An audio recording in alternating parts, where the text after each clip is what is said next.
In this video, we're going to talk about function notation and choice of variables. So when we work with functions, oftentimes we use y or some other letter as the output, and we use x as the input variable, so that tends to be most common.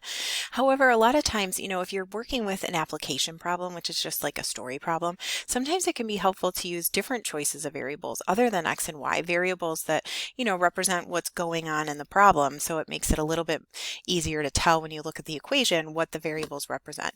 So for example, let's say that we have a function that represents throwing a ball. We might choose this equation h equals 100 minus t squared.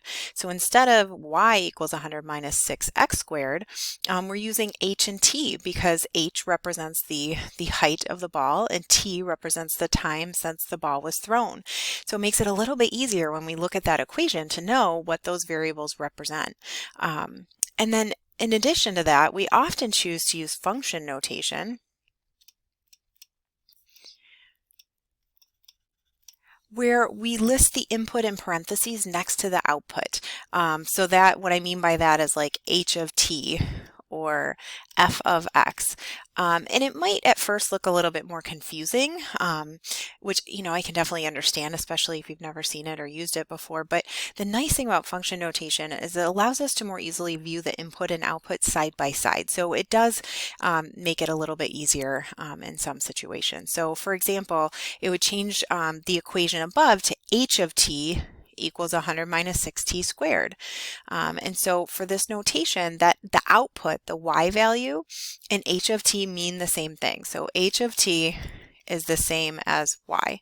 So we could either have h of t equals 100 minus 6t squared. We could also write h equals 100 minus 6t squared. We could also write y equals 100 minus 6t squared, or x. There's a lot of different ways that you could write it, and they all mean the same thing. And so let's take a look at some examples so we can see kind of how this function notation might be helpful. So in this first example for A, we have this equation h equals 100 minus 6t squared. We're going to find the value of h when t is 2. So we're not using function notation here. This is just the regular equation. So find the value of h when t is 2. So I'm going to write the equation, only instead of t, I'm going to write a 2. And then I'm going to evaluate. So I've got 100 minus 6. 2 squared is 2 times 2, so that's 4. So then I have 100 minus 24, and that's 76. Okay, so I did not use function notation. The next part says find h of 2 for h of t equals 100 minus 6t squared. And so what does this mean? This tells us when it says find h of 2, all this means is plug 2 in for t. Okay, so we're going to write the function. We're going to say h of 2 is equal to 100 minus 6 times 2 squared. And so h of 2 is equal to 100 minus 6 times 4. We end up with the same answer as above, 76. Essentially here, we're doing the same thing as we did above. It's just a different way to write it. And so notice the way the question was worded. So for the first one, they said find the value of h when t is 2. Whereas with part B, it just says find h of 2. That's the benefit of function notation. It's really easy to ask questions. It's much shorter, and then you can see side by side, so you can also write, you could write it out like h of 2 is equal to 76. And so that's a really kind of short way to write when t is 2, the height is 76. And so for part C, suppose I give you this information, h of 1 equals 94. So again, that's a really shorthand way to write a lot of information. So what does this tell us? Remember that the number inside the parentheses with the function notation, that's your independent or your input variable.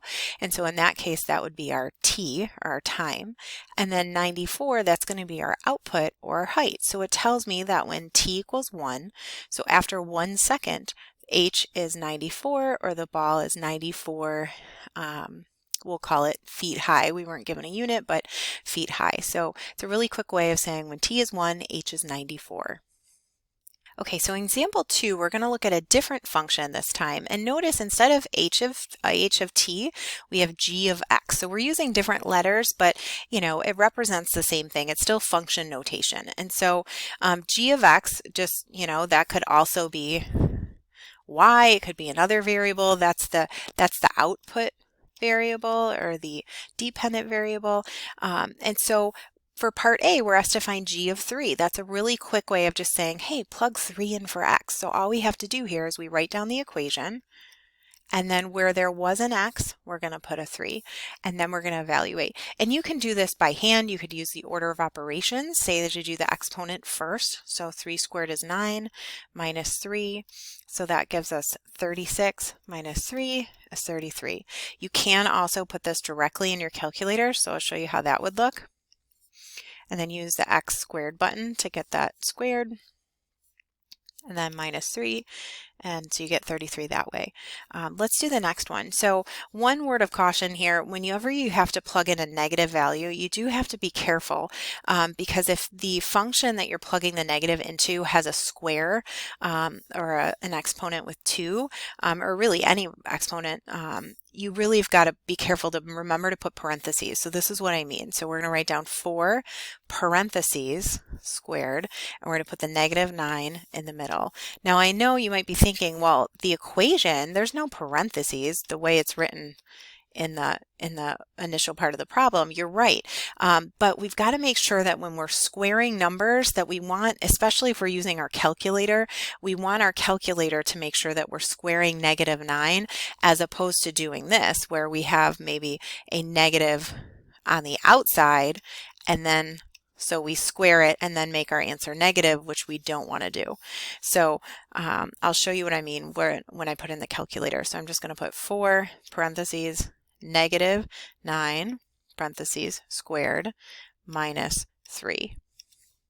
Okay, and I'll show you how this would be different if I didn't use parentheses. So if I did 4 times negative 9 squared and then minus 3, notice I get a different answer, a completely different answer, because in this part, the calculator is squaring first and then making that answer negative. We don't want the calculator to do that. We want it to square all of negative 9. So that first answer, or 321, is the right answer. And then if we were to work this out by hand, we would just have 4 times negative 9 squared is positive 81 minus 3. 4 times 81 minus 3 is 321. So our answer is 321. And then last, we are going to plug in 0. So we're just going to put 4. We're going to leave space there to plug in 0 for x. And so then we're going to work this out. So 0 squared is just 0. So we get 4 times 0 minus 3. 4 times 0 is just 0. So 0 minus 3 is negative 3. And you can also just throw that one in your calculator as well.